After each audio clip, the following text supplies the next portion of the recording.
Hello, welcome everyone. Welcome to our first official episode of What Kind. I'm Neve and I'm joined by the lovely Lou and Marie. Just a little introduction to me and the episode. So I'm the marketing manager at Quickfire Digital, a digital transformation agency. And this episode is going to be all about honesty in the workplace and what those tough conversations that are coming up are looking like. I'm going to hand over to Marie and Lou just to introduce themselves and a bit about what they think about this, and then we'll get started. Marie, do you want to introduce yourself? Awesome. Hey everyone, welcome. So I'm Marie. I am a wellbeing expert, a speaker, and talk about resilience fundamentally in kind of workplaces and within the fashion industry. And I've also founder of the Trend Academy, so we help build resilient and sustainable talent for the fashion industry. But yeah, I think, kicking off this first episode, talking about those honest conversations, I think, there's a lot to be had. I think there's a lot going on in each of our different minds. The last few months have been a real roller coaster for many people in different scenarios, whether you've kept working throughout this whole time or whether you've been on furlough or whether you're coming back from furlough. We've all been through very different personal experiences and kind of work experiences. And it's really bringing that engagement and that connection together so we can all kind of have those conversations and really empathize with what we've all been through. And I think why I kind of wanted to get involved with this and why I think it's an important subject is that, we will all have people that are coming back through our doors, whether that's in the office or whether that's online, and we might not understand the fragility that's behind that. People will come in acting seemingly very confident, very happy, but actually what's going on behind the scenes might not be the real truth. So it's helping people kind of be able to tell that real truth and have, create that kind of psychological safety within the company of how to do that. There's going to be a lot of anxiety and worries and concerns, as well as people looking at this as kind of, hopes and opportunities. So it's really trying to work out how we can help each other, how we can support ourselves, how our peers and our colleagues, but also how we can, support our teams as managers or as bosses.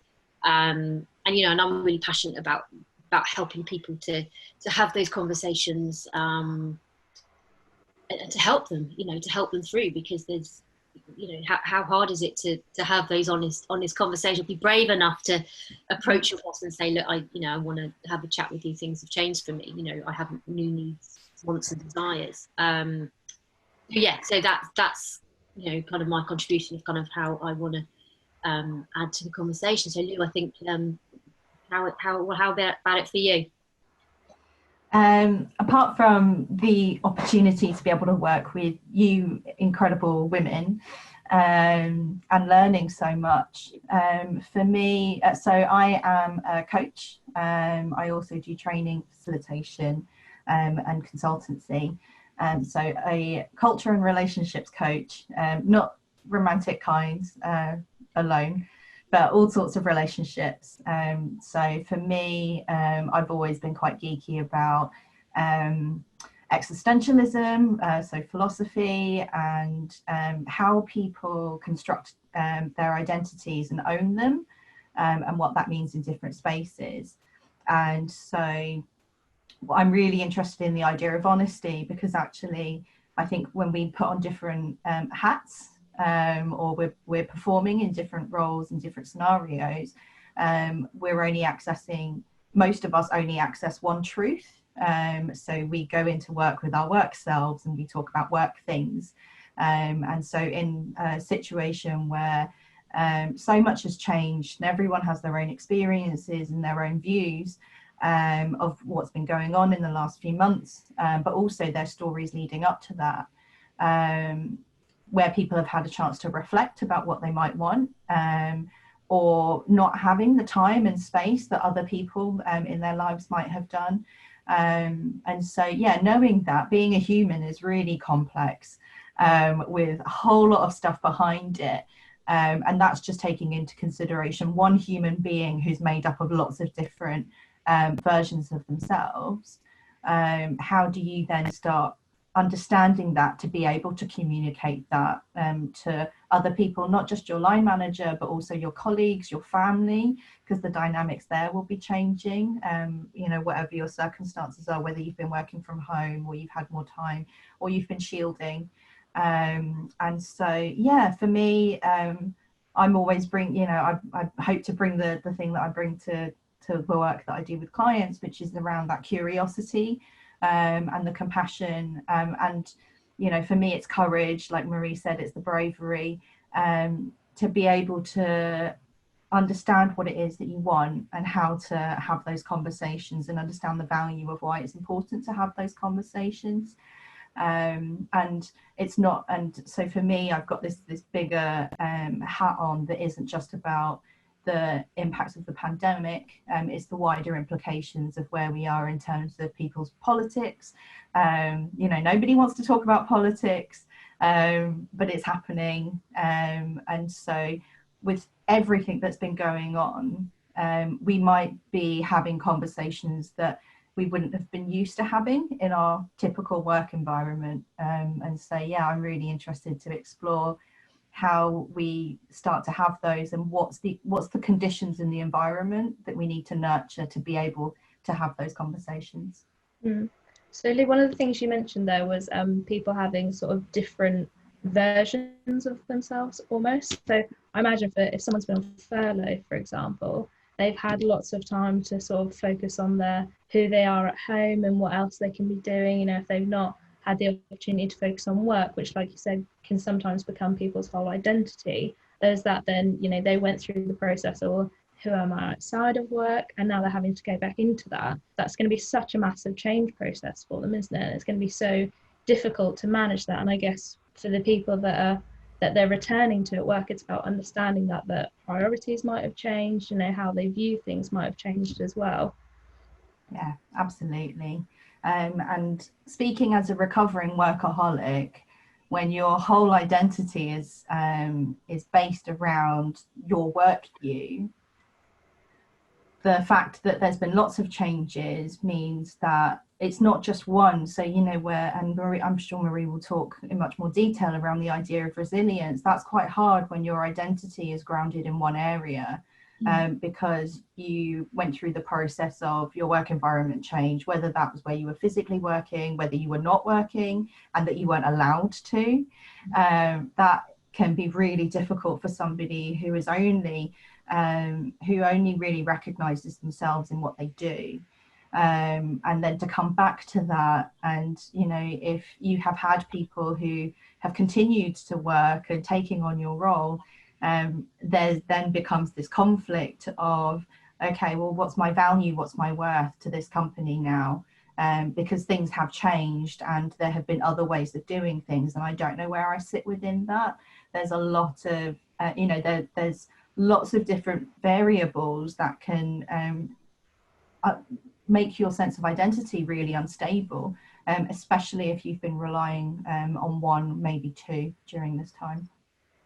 Yeah, that's a really good point. I know for us, especially at Quickfire and at agencies across the country, you know, some of staff went on furlough, and now really happy that they're starting to return. But obviously it's just managing that change as well, because, you know, they're coming back and they've got to catch up on projects and they can't just be thrown straight into their job. So it's accepting that, yes, they're coming back into work, but it needs to be a process, you know, get them up to speed, make sure they're comfortable. Some people have decided to do part-time or only coming back to do part-time, so it's about managing that and not overwhelming them as well, because that's one of the toughest things. You know, if someone comes back and suddenly they get thrown into the deep end and have, you know, a ridiculous amount of work to pick up because they unfortunately got put on furlough, that's going to create some real tension and anxieties in staff. And I guess it's that being able to notice them as well. So for the manager's point of view, so what kind of behaviours do we need to look out for, and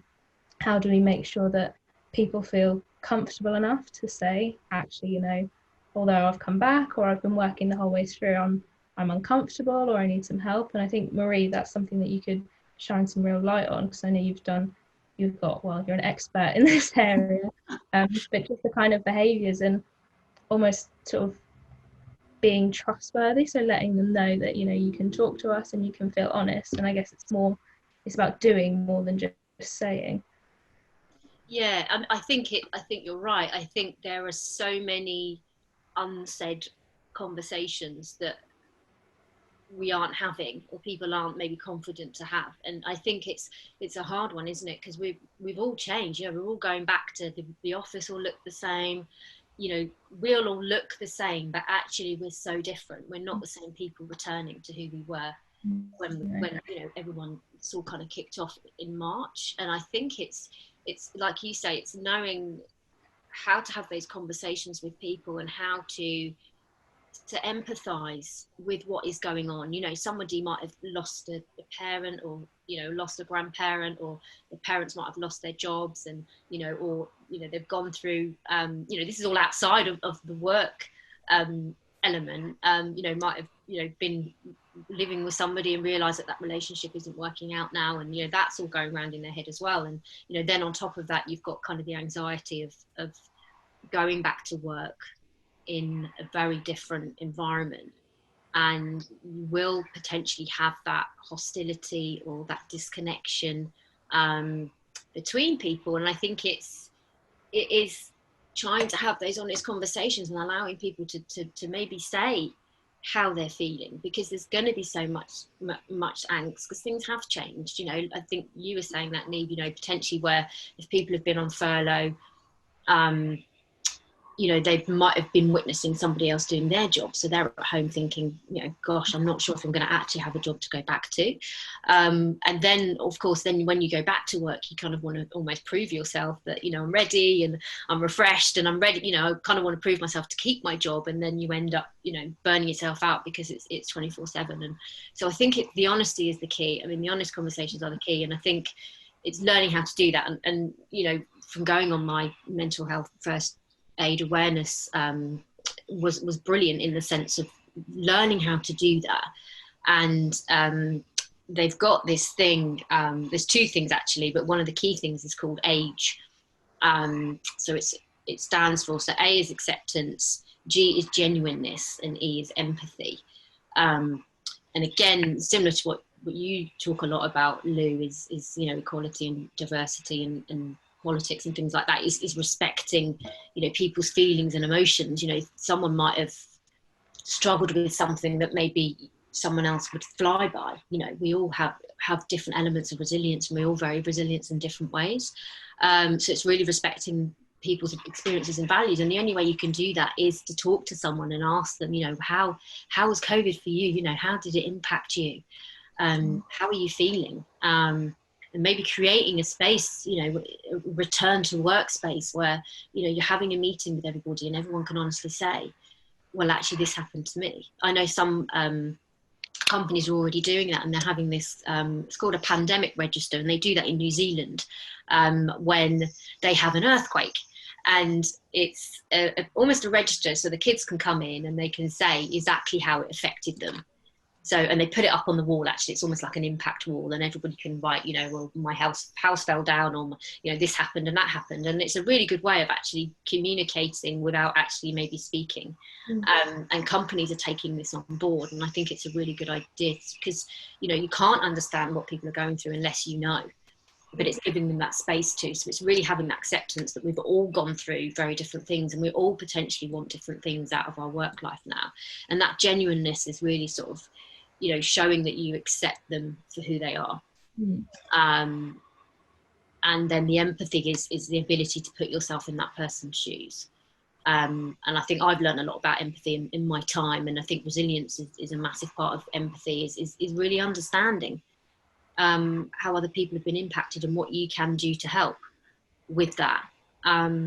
Is the biggest kind of leadership skill, and the business kind of peer-to-peer skill, really, of really having that understanding. But it starts with honesty. You know, if someone can't tell you what they're going through, then that's kind of the first battle in itself. So there are go on, sorry, over to you. No, sorry, carry on.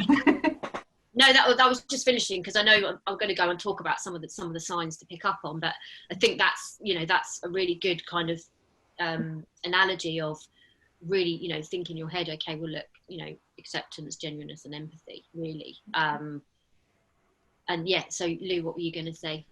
I was just going to add to that I think one of the things that we forget, and having worked with cynics, people who are not emotions people, feelings people, the idea of being on the receiving end for somebody who is going to tell you something that you're uncomfortable with, or you're not equipped to have that conversation. And actually being able to practice empathy is a kindness practice that is for both parties. Because one of the things that we get that we're worried about whenever we have an awkward conversation, in my experience with the people that I've worked with, is what if I mess this up? This person is telling me something, what if I mess it up? And so your flight or fight response kind of kicks in. And so you either like, right, I'm going to fix this, or I'm going to run away, or I'm going to bat it onto somebody else. And actually, when you can be in a space of empathy and appreciate that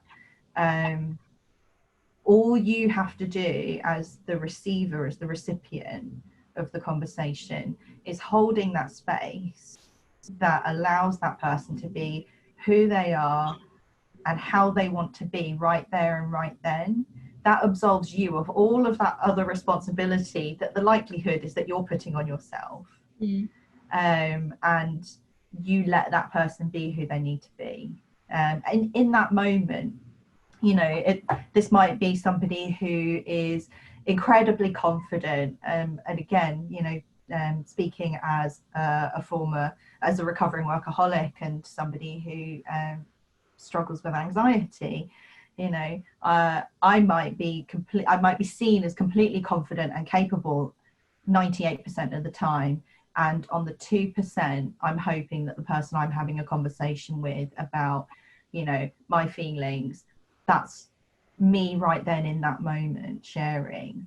And it doesn't impact the fact that most of the time I'm completely fully functioning and I'm fine. And so, yeah, I know we've had this conversation in the past about what is kindness. And so for me, that definition of kindness is just about providing that space for somebody to be who they need to be. And that works, and that does work for you, because you are not the focus of that conversation. You are there to just let this person be. And so, yeah. And I think, just to add to that, Lou, I think, again, one of the biggest things I learned on the mental health first aider course, and actually one of the most powerful things, is that you don't have all the answers, but you can listen and you can understand and you can empathize. And if they need signposting, to somewhere else, potentially, if the situation, has needs addressing, or they need, some further kind of professional help in that sense. But I think that was one of the biggest things. And I think it's giving yourself permission to be able to help and be able to support, but then not taking all of that responsibility on and go, God, I think some people maybe struggle with that. Think, I can't take on that person's problems, or I can't ask how they're feeling because I'm worried about the response, because I don't think I can handle it, or I don't feel I'm strong enough to support them. But actually you don't have to be, because there are other people out there that can do that. And I think that's one of the key learning things is just, sometimes just listening to somebody makes somebody feel really valued and makes them feel safe and makes them feel trusted. Mm-hmm. And then it's then working out, okay, well, what do we do next? How can I help you? And I think that's really powerful. And it's very much with the kindness, isn't it? You have to have that kindness really to not make it about you. Mm-hmm. I think a lot of people, especially, when I came out about my bulimia, people, it's almost like it was a bereavement. People would cross the road not to talk to me about it, kind of like the elephant in the room. And it's like, let's have a conversation about it. It doesn't have to be hard. You don't have to take this on. I'm not asking you to, but you can listen and you can try and understand. And I think that's something that we all probably need to maybe get good at, and we can learn it. But it takes time, and it is about kindness, and it is about empathy. So yeah, that's really interesting. And I guess with managers, there's probably always that worry, isn't there, that their employee is going to tell them something that they personally don't know how to deal with, or they haven't got anything set up. But yeah, it's about getting those, if they need to be shown somewhere to go to somewhere else, or if they need some time off, or if their work life needs to change. Just really interestingly, Marie, I know that you've spoken about some of your previous jobs before and leading to burnout, and Lou, so have you. did you ever feel like did you have that space? Like, was that one of the reasons, as someone that, you know, has experienced that burnout and having to leave jobs, was that the opportunity for that honest conversation there, or was it pressure from bosses or from yourself? I think, do you want to go, Lou? No, you go for it. I'll jump in after. I think for me, everybody was doing the same. You know, everyone was working crazy hours. I've spoken about it before. You know, my line manager would put her makeup on the tube and come to work, and it would just be all over the place. And we kind of laughed about it, but actually, it's not funny because, you know, she was barely sleeping and used to suffer from really bad migraines and have to lie down in a dark room. And you just, you know, this was all going on at the time, and you just think, is that really? You know, it's not until afterwards you look back and you go, that wasn't okay. So I was around people that were living the same kind of lifestyle. We were all trying to keep up. And nobody really at the time sort of said to me, or I had the confidence maybe to say to somebody else, going, is this the right way? But it's interesting because actually most of the designers that I have worked with or ended up working with were all teetotal. They were all probably in their late 30s. Not all of them, but a vast majority had obviously gone through some kind of burnout or addiction, or you know, used substance abuse maybe to get them to where they feel, because obviously with creativity sometimes we feel like we need, you know, to heighten our senses to kind of get to that kind of, you know, juicy point. But a lot of them are then, you know, look, I'm teetotal, I don't drink, I don't do drugs, I don't do that, I live a clean and healthy living. And you will find that. But I look back on it now and go, the signs were there. But I never had a conversation, and those people never had a conversation with me. So it's interesting, isn't it? You know, if someone had pulled me to one side and gone, you know, I'm a bit worried, you know, I want you to do something different, or maybe let's help you. How amazing would that have been?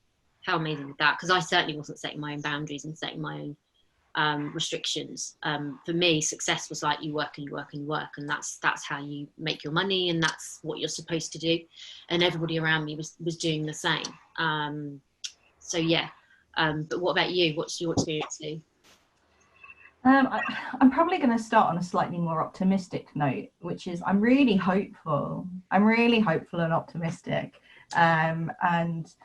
If you don't know, if you don't know, you're listening to this and you don't know, Neve is one of like my biggest sources of inspiration, because you know, when it was earlier in my career, very similar experience to you, Marie.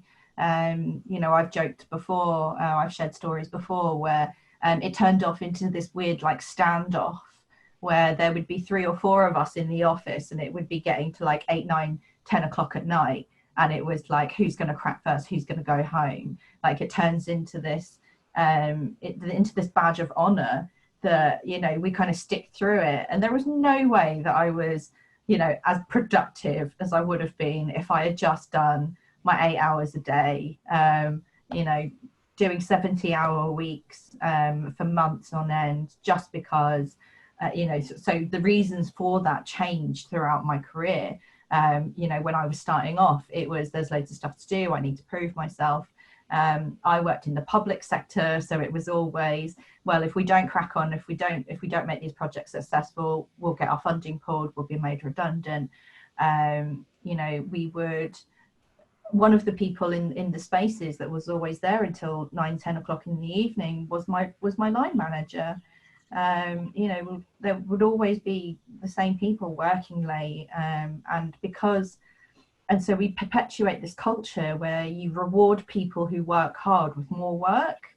And the reason why I'm optimistic is because you know, I worked in education for many years, and so my ex-students who are now working in, you know, going out into the world of work, are going, I'm not okay with this. And I love the fact that there are people who are having this conversation in their head with themselves, that realizing that I'm not okay with this, you know, and want to come back to work and have that conversation. And as difficult as it might be for managers and, you know, business owners, listen. Yeah. Because for the amount of money that you lose from a member of staff being signed off work, you know, and you're lucky if it's a couple of weeks. The first time I got signed off, my first burnout, I got signed off for 3 months. And we all now know how long that is, how long that feels like. And, you know, you would just go through this cycle, and, you know, and Marie's definitely spoken about it before, where you kind of go, right, I've had my time to recover, I'll go back, but you go back and you do exactly the same thing. And when you are in a work culture that is, whether it means to or not, but encourages that culture by being there themselves late at night, by constantly rewarding hard workers with more work, yeah, and it then feels like you can't break out of that cycle. And so for me, that's, you know, one of the reasons why I leave the jobs that I leave, is because I can't change in that environment. And so, but you set that precedent for yourself as well, yeah. haven't you? You set precedent that you will be the first one in, you'll be the last one that leaves. And I think actually it's really hard to walk away from that, and to change. And I've got friends that, you know, I'm talking to clients as well, where, you know, they don't want to go back to that.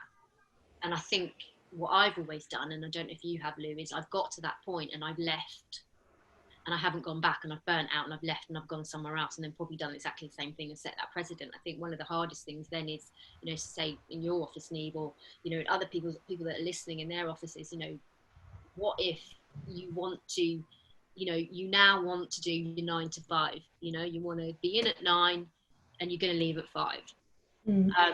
And to be okay with that, and to give yourself permission not to feel guilty that that's what you're going to do. You're going to be very productive in the time that you're there, but you don't want your boss or your other colleagues to go, oh, you know, she's checked out, you know, she's got another job that she's going for, or, you know, oh, you know, she's not as engaged as she normally is. So I think that's going to be quite a hard thing. You know, people might go down to part-time, like you were saying, Lee. Some people in your office are maybe thinking, do you know what, I've got this quality of life and I want to stick to it, and I worked out that I can earn so much money and I can then go part-time. I think one of the hardest things is to go back to the same job and then reset those values for yourself and reset that discipline. But it is possible. There's two like buzzwords going on at the moment in industry. One is presenteeism, and one is leavism. So presenteeism is somebody that's at work but they're not at work. You know, they're checked out, they're anxious, they're depressed, or, you know, struggling with a mental illness, and they're just not there, but they're turning up every day and they're not very productive. And the leavism is people that, you know, I was like that, couldn't go on holiday, couldn't possibly go on holiday because you know, I have to do everything, and kind of was a bit of a control freak, and it's like, you know, I can't go on holiday because things will crumble around me. And you get that a lot with founders, and you get that a lot with people that run businesses. But actually, you know, that's not sustainable. That kind of behavior and those habits and things like that are not sustainable. So, and my big thing is, you know, to be successful and to kind of have a successful business, you don't have to be anxious, you don't have to be burnt out, you don't have to be overstressed, overwhelmed. It doesn't have to be that way. And it's finding that work-life balance where you are productive in the hours that you need to be productive, and it's working out how to do that whilst then not being angry or frustrated that you're having to work late in the office and you can leave on time. Because I guarantee if you left on time and you went and spent an evening with your friends, or you went out for dinner with your husband or girlfriend, you'd come in the next day and you'd feel really refreshed, and you'd feel like, do you know what, this is my work time and this is my play time. So I think that's going to be interesting to see how people will make those changes, and I hope they will sustain those changes. And hopefully having those conversations with people, or being honest with their boss or manager to say, look, it doesn't mean that I've checked out. I will still be productive. I will spend my time. When I'm here, but I need to do other things that bring me joy, because I talk about that, about building resilience. And I want to be a better person. And what I've realised is by doing this and this over lockdown, I'm a better person for it. I'm happier, and I'll be a better person on your team and in your business. Yeah. A big part of that as well is expectations, isn't it? So what you're actually expecting from your staff. So it's really important as an individual to know and to say to yourself, actually, I'm going to do my contract hours, I'm not going to overwork it. You know, if I feel like I'm being overwhelmed, I'm going to have that conversation because I need to look after myself. But actually, it's just as important for the managers and the founders and the people that are, you know, running the business to say, well, why are we okay with, you know, our best people staying till 8 o'clock every night, you know, then coming in stressed. You know, it's not, the responsibility isn't always on the individual as well. You know, you need to be setting those examples. And I know that I'm really lucky because I work in a business. You know, I'm really lucky that the people around me we've always sort of checked in on each other and said, you know, you're staying a bit late tonight, what's going on, and come to the pub. Like, you know, we've always checked in. And I know when I first started, I mean, if anyone knows Nathan Lomax, you'll know that he's absolutely amazing. And I work directly with him, and I still do, and I get to, you know, be with him every day. But I found myself trying to work the way he does, and, you know, catch up with him and work just as hard as he does. And he actually, you know, said, this isn't expected of you. You know, you don't, we're really lucky that you want to put in the extra work, but, you know, you've got your role, you know what you need to do. You know, you don't have to. And I to be honest, I didn't even know that I was recreating that behavior. I didn't even notice in myself that, you know, I knew that I was trying hard, but I couldn't tell that I was, you know, burning myself out and doing that more than was expected. Yeah, so I was really lucky to notice that, you know, I didn't get to that burnout stage. But I imagine if I didn't have that person to step in and say, you know, you can take a break, it's okay, you don't need to work like this, then I probably would have done. And that would have been at a really early stage of my career. And that would have had such a big impact on, you know, my confidence and my general outlook on work. So I think, although, you know, it's really, really important to be able to say to yourself, it's so important for managers to actually look at their employees and say, you know, is this the kind of behaviour we want them to go through? You know, is this the way we want them to see the work and what we expect from them? Because you're going to end up losing really valuable members of staff. I mean, Marie, like you said, you know, you just, because you didn't feel like you could have that conversation, you just left. You just, you know, because you didn't feel you could talk about it and question it, they just left. So they lost a really, really, you know, valued member of staff, and that's obviously the last thing they want. So one of the things that I know we said we'd talk about is the kind of languages to have those conversations, because I think one of the big things is when someone, you know, identifies in themselves or someone identifies in another member of the team, how do you talk about that? Because it can be a bit uncomfortable. You know, Lou, you've said people's work can become their whole identity. So if someone's now coming in and sort of questioning that, almost, and question how you do that, that can be quite uncomfortable and maybe come across as quite confrontational, when in reality both parties want the best for each other. But I imagine that can be quite a difficult conversation to have. Yeah. The first thing that I would kind of suggest is work out your why. So what is it? Well, the first thing is feel it. You know, feel that kind of nervousness in your stomach, or, you know, feel the tenseness of your shoulders, and work it out. You know, I'm a big believer that our body's really good at giving us those signs, and we get really good at ignoring them, which is one of the reasons where, you know, why it's so helpful when somebody can provide you with that external feedback and go, you know, I've noticed there's been a slight change of your behavior, or I've noticed something's different, because we get really good at just being like, okay, no, let's crack on, knuckle down, let's do it. Or we start making excuses of, it's okay, you know, I'm going to have that annual leave, which, you know, your own experiences knows that you've cancelled that annual leave for about 6 months now. And so, yeah, kind of get in touch with noticing what's going on for you, and then being able to go, right, what is that, and investigate it.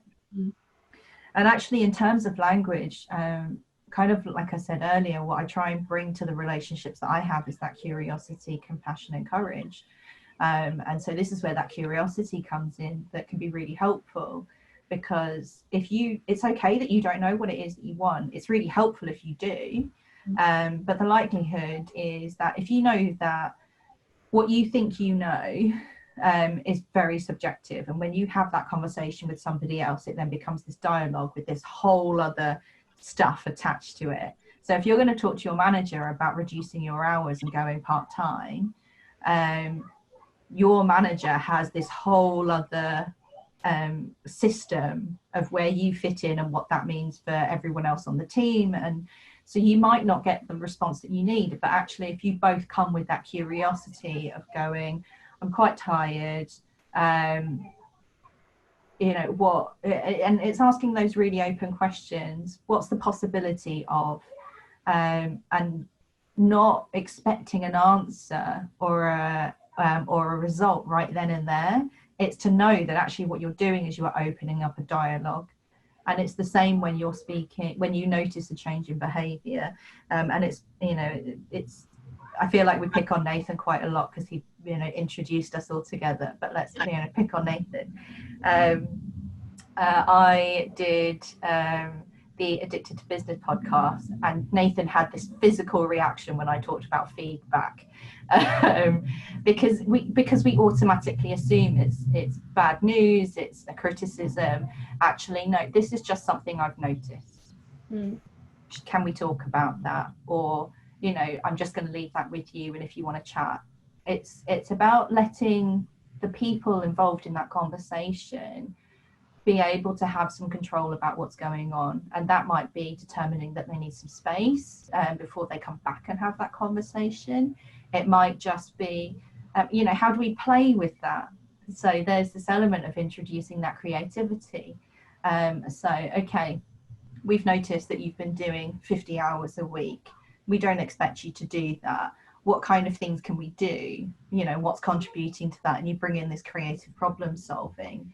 And it's that focus then, your language is focused around the issue or the topic, and it's not about the people, because I think that's our first gut reaction. Whenever anything is like, I've noticed this, or I've got some feedback for you, you can feel it, you can feel that knot in your stomach. And all of a sudden you move into this threat space. And it's really hard to have that conversation with anybody about anything when we are in a threat space. And so, yeah, keep it open, keep it compassionate, use the empathy. If somebody is going to address, you know, if you are going to raise something awkward, it's kind of going, we don't need to talk about it right now. This is something I'd noticed. When, you know, if you want to talk about it, let's do that. And yeah, keeping it a bit light, because life's hard, work's hard. And knowing that what you might say might automatically put somebody in that space, into that frame of mind. You know, just giving them the heads up helps them go, okay, right, I need to prepare for this. And there's also some reassurance as well. And if you are not in a culture that is, or you are not in a relationship that is used to being as open and honest, like, this is the start of it. And once you get used to having those conversations, and the people that you spend all this time with get used to the fact that there is no ulterior motive, it becomes normal, then that fear subsides. Yeah. I think just to add to that as well, I think that's all brilliant advice, Lou. I think we're just not used to asking for what we want.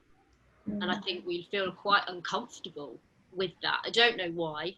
It's probably a lot to do with self-esteem and self-confidence and the value that we put on ourselves. But I think there is that thing where it is asking for what you want, but you can do it and you can learn. I've definitely learned that.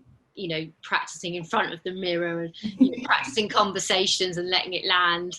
And I think that is the hardest thing. We're not used to art, so and potentially we automatically think it's going to be a no. You know, my dad, love my dad, he's passed away now, but he was always really cheeky and a little bit of an entrepreneur, and he was just like, you know, you don't ask, you don't get, right? And it is a little bit like that, but sometimes in that situation it can be really hard to ask for what you want. It's petrifying, but actually, you know, the empowerment that you feel from it, and that you've stuck up for yourself, and the self-worth that it gives you, you've gone, do you know what, I've stood up for myself, and I've gone, do you know what, this is what I'm worth, and this is what I'd like to ask for. Can we negotiate, or can we have a chat about it? We shouldn't feel bad about that. We shouldn't feel bad, that situations change, and we all want different things out of life, and we shouldn't feel bad about it. I think that's kind of just what I wanted to add in on there. And I can't remember what else the other thing was going to be, but I just wanted to just add that, because I think it is a hard subject to raise, and I think Neve, brilliant that Nathan kind of pulled you in and went, you don't have to do what I'm doing. We're very different, and I don't expect that from you. And I think, God, if we had more of that in business, especially if you're a junior going in, all you want to do is impress and work late, and that's what you think you have to do to get ahead, but then you don't realise that you're burning out. And actually for you, Neve, you could have ended up like me and Lou, on this constant crash and burn cycle of burnout, because you have never been in a culture where it's not been like that. So it's brilliant, and very optimistic, like Lou was saying, is that we have got this new breed of leadership that is enabling people to have those honest conversations and to pull up on behaviour. And I think it's so important to have those people that are in your lives that pull you up and actually care enough and love you enough to say, look, that's not right, or you're not doing that, or you're not looking after yourself. And I think I've been really lucky to have those people in my life, not people that have gone, oh, okay, pat you on the back and that kind of stuff. People have challenged me. People have gone, look, you're looking too thin, or you're not eating properly, or you're working too late, and I've noticed this and I've noticed that. And I value that enormously, because sometimes we can't see it for ourselves. I'm getting better at spotting the signs, and I can spot signs in other people, and I work with leaders and businesses on that to help them kind of spot the signs. But I think it is very hard. You do need those key people in your life to help you to do that, and maybe it's a case of buddying up with somebody in the office, and saying, well, I'll keep an eye on you and you keep an eye on me, or you have a check-in once a week, going, well, how is it going and how are you getting on with that? Just to have that morale booster. Awful, isn't it, when you feel alone and you feel isolated and you want to talk to someone about it, but you're not quite sure, and you might feel silly, or something that's a massive issue to you, but you might think someone else doesn't think it's a big deal.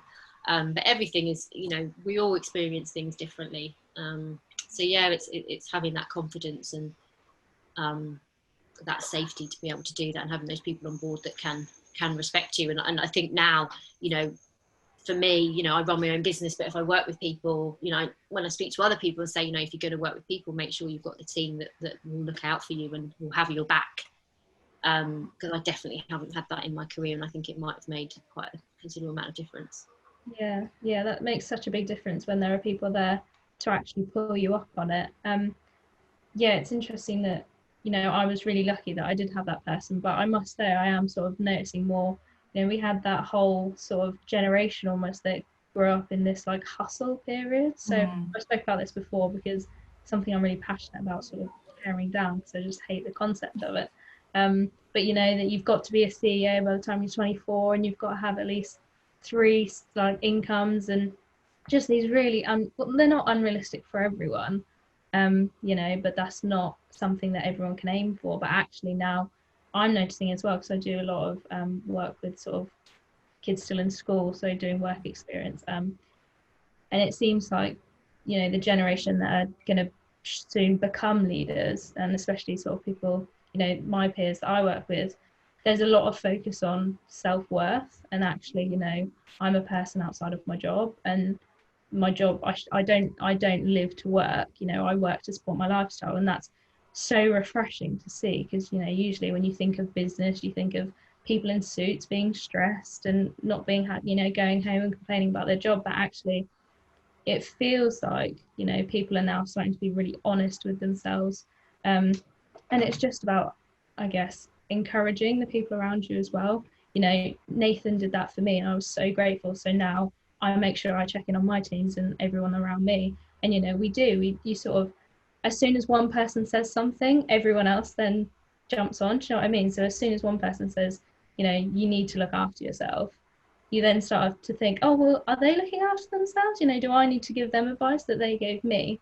And I think that's, it's so, gives me so much hope for the sort of the future of what business looks like. But yeah, I think a lot of the focus now is on self-worth and making sure that, you know, we've gone through massive movements in terms of mental health and, you know, talking to one another. You know, it's such a big thing, and it always has been, but people, you know, are now encouraging people to speak up and to be more honest about it. Yeah, so I think that that's a massive, you know, positive at the moment. You know, it seems like people are doing that, but yeah, I think I just really push home the fact that people won't have those conversations unless they feel like they're going to be listened to. So, you know, with the managers and the directors and stuff, just allowing that. And there are always going to be people that, you know, you'll ask if they're fine and they'll say yes when they're not. You know, and all you can do is be there for them, you know, not push them and make them talk when they don't want to, but just making sure that, you know that they can talk to you, whether they, you know, they might not want to, they might not need to. And the thing as well, that like you don't always have to give a reason. So, you know, if you need a day off because you need a day off, that's fine. You don't have to come and tell us that, you know, you had a bereavement or you just need a mental health day. You know, just we trust you and you trust us. It's that kind of, that mutual respect. I think that's so vital.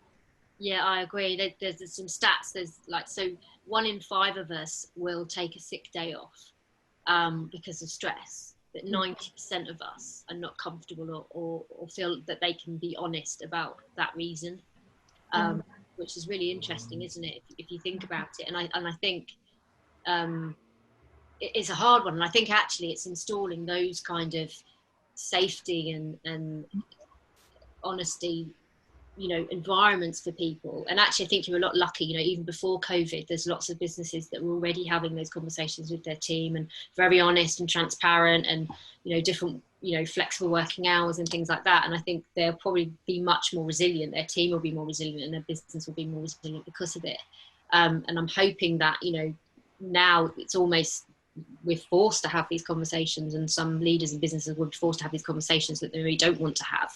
But like you were saying, you know, it will create a better culture for everybody, and then potentially that environment and culture will just run. And it's brilliant that because someone's done it to uni, you're then passing it on, and they're passing it on, and they're passing it on, and that's just so exciting, because that's how it works. And I think it's somebody brave enough to go, no, I'm not, this isn't happening, we're changing it. And I think that the kind of opportunity, I suppose, of coming out of coronavirus and the COVID is that, you know, we can rewrite the rules if we want. You know, things have been broken, they might have been broken before, and actually, you know, we're reevaluating and reflecting on different things. And it's like, why can't we do things differently?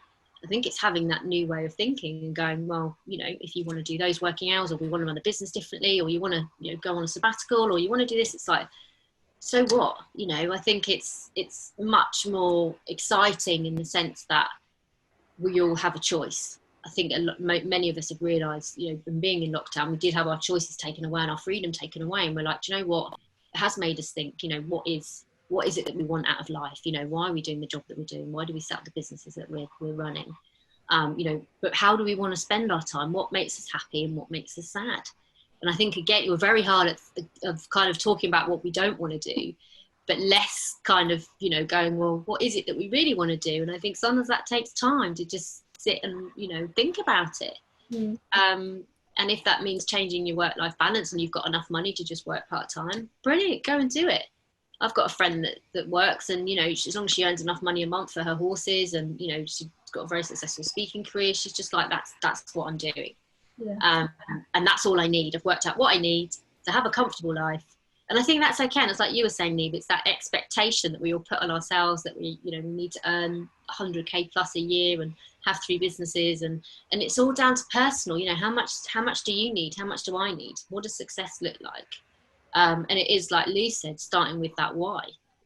People are noticing that a lot of things have changed, and I think businesses that, you know, don't get on board with that are going to lose really valuable members of the team, because a lot of people are coming out of this and their priorities have changed, or they, you know, they've decided that actually I love my job and I want to progress and I want to, you know, really focus on my career. But there are also going to be some people that, you know, make that change. You know, maybe I want to work from home, or I want to do part-time, or actually I don't want a job anymore. You know, I've got enough saved up, I'm just going to go travel, or open a coffee shop. You know, there are going to be so many different things, but I think businesses need to expect that and get ready for it. Otherwise, they're going to lose really important members of staff if they don't get on board with that. And that's going to be, you know, the last thing that they're going to want. So businesses will need to, you know, get on board and make sure they're supporting those members of staff. Yeah, absolutely. And I think sometimes as a business owner, like, you know, sometimes you can be a bit selfish and think everyone's kind of in it for the same reason as you. And sometimes that might be true, and sometimes it might not. And it's having that understanding that everybody has different, you know, requirements out of life and different things that they want to achieve. And, you know, it's having that adaptability and being that agility and working around, you know, being flexible with everybody. I think that's going to be the key thing, because things have changed. It's more of an equal playing ground, I would say, maybe. But yeah, I always remember my dad always really struggled when he had his business, and when people would want to leave, and he just couldn't understand why they wanted to leave, because he was, oh, it's a great place to work. But, you know, sometimes the grass is always greener, and, you know, they want a promotion and they haven't had that. And he just, you know, my mum had to sort of sit him down and say, well, look, you know, you're invested, this is your baby, this is your business. Not everybody feels the same, and everyone has different missions and objectives. And, you know, people come for a reason and they leave. So again, it's having that understanding of, you know, I always try to used to say this to people, you know, if they're working for businesses and, you know, they might have been put forward for a promotion within the company, and I'm like, okay, well, how do you feel about that? Because the business are offering it to you because they see where you fit in their business, but it's how you see how you fit. You know, just because that's the next promotion that they want for you doesn't mean to say it has to be for you. So I think it's really being mindful, especially when you're starting out, because you just want to get up the career ladder. But if you're climbing the wrong career ladder and you're not doing it for your reason, you're doing it for them, it's, you know, it's trying to kind of install that awareness, I suppose, quite early on of why you're doing what you're doing. Yeah.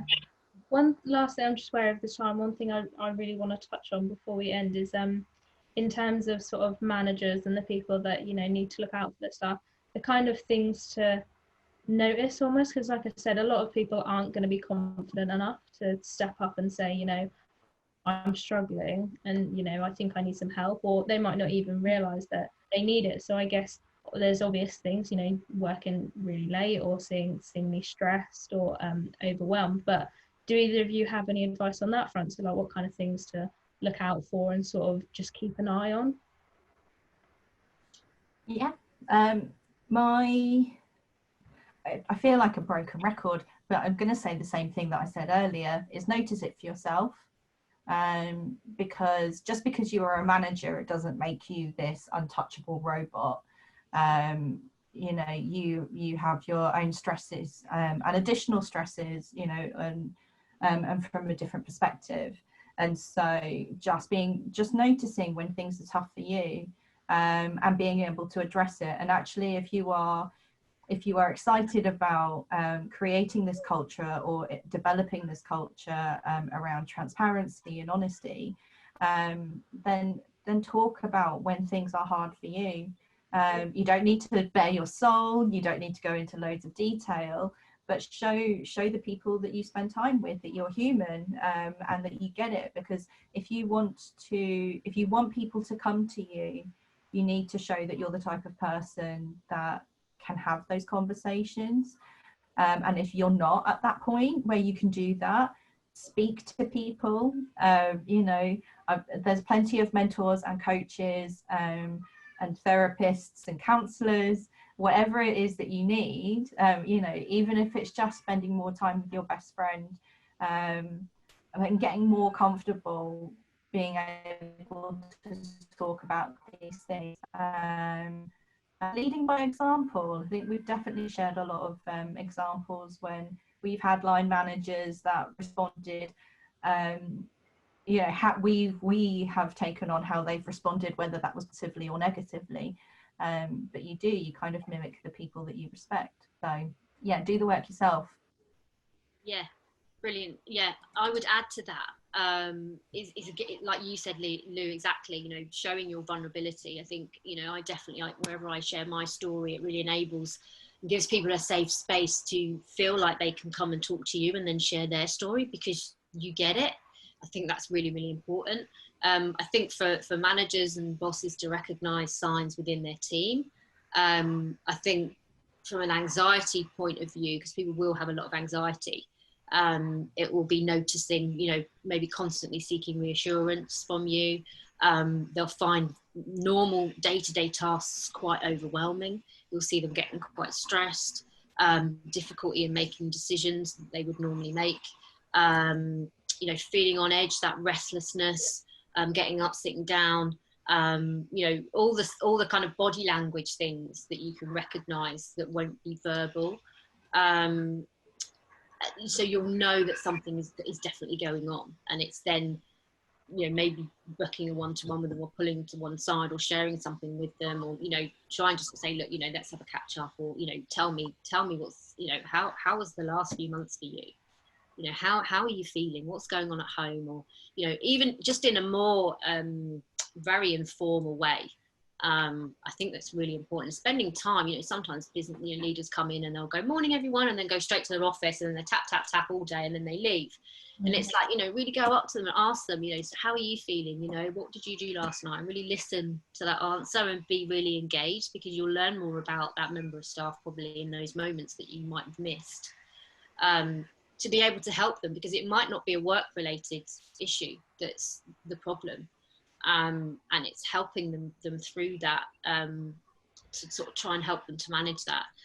So I think with that, from a depression point of view, you know, it will be real loss of interest in stuff. You know, I mean, depression, you know, I think you've got to have it for at least 2 weeks. So if anybody's out there and they've kind of felt really low, and loss of appetite, and loss of energy, and lethargic, and real loss of joy, if you've been experiencing that for more than a couple of weeks, then it might be worth going to speak to your GP, or to someone, to get you some help, because, you know, this has been such a crazy time, and sometimes depression can come and bite you on the bum. You don't even realise that you're feeling that way, and for someone else to really sort of notice it for you can be really helpful. And the other thing that's really hard as well is like people showing up online, like, you know, we've all kind of gone more for, you know, casual on Zoom calls, or guys have grown beards and your hair's been a bit disheveled. And I think sometimes that's a telltale sign of someone coming into the office where they have checked out a little bit, and they're not grooming themselves properly, and they're not looking after themselves. That's a real kind of check out moment. So that's really, really hard to do. Anyone can jump on a live call and put a game face on. I've done it for an hour and gone, you know, jazz hands. It's very easy to do. So I think it's just looking deeper at that, and maybe spending time, go around and have a one-to-one with all of your team, even if it's just on a Zoom call. If you can do it face-to-face, that's great, social distancing. Talk about the football, or talk about, you know, sometimes you don't know where these conversations are going to go, and just providing that kind of comfort. You know, I've said this before, I've got some friends that will just go, you know, blah, blah, blah, blah, this is exactly what's going on in my life, and, you know, listen to me now. And I've got other friends who I need to sit with for a couple of hours before they feel comfortable enough to go, do you know what, I had this really bad day today, and can I tell you about it? So it's recognising, you know, chameleonizing yourself really to how people tend to share their emotions, and what kind of space. And I think that you know, it's building relationships and spending that time with each member of staff and your team. You know, and that's investment, that takes investment and time, but it is worth it, because, you know, you'll get respect for that, and that trust and that loyalty, and people will be happier. And I think that's kind of the secret, really. Yeah, I think that's some really good advice to end on, unless you have anything to add, Lou. I did, and now it's gone from my head, but that was beautifully put. Yeah, it's practicing those conversations, and it doesn't have to be with work people. It's being able to kind of say to somebody who knows you really well, and go, look, I know you don't see me at work, have you noticed anything? You know, it's about getting as much data about yourself as possible, and you can only do that with people on your team if you already have built that rapport. And so that's going to be quite hard to do if you know, people are coming back from work and you've never had that relationship with people, people will be suspicious because they don't like change and there's already a lot of it. But if you are coming from a place of you know, genuine compassion and curiosity, people pick up on that. And people will also pick up when you've stopped doing stuff like that. And so that congruence has, you know, that's the only way that trust gets built. And so it isn't a short, right now there's no short answer. If you aren't doing it and you want help doing it, reach out, you know, but it starts with you, even if it's not about you, it starts with you. So.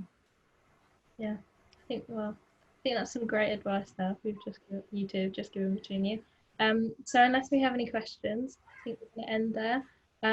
At the end of this, a screen will pop up with an email address. So if you do want to get in touch and talk to us about anything, or if you have any questions that you want to submit for the later series, then you can send it to that email.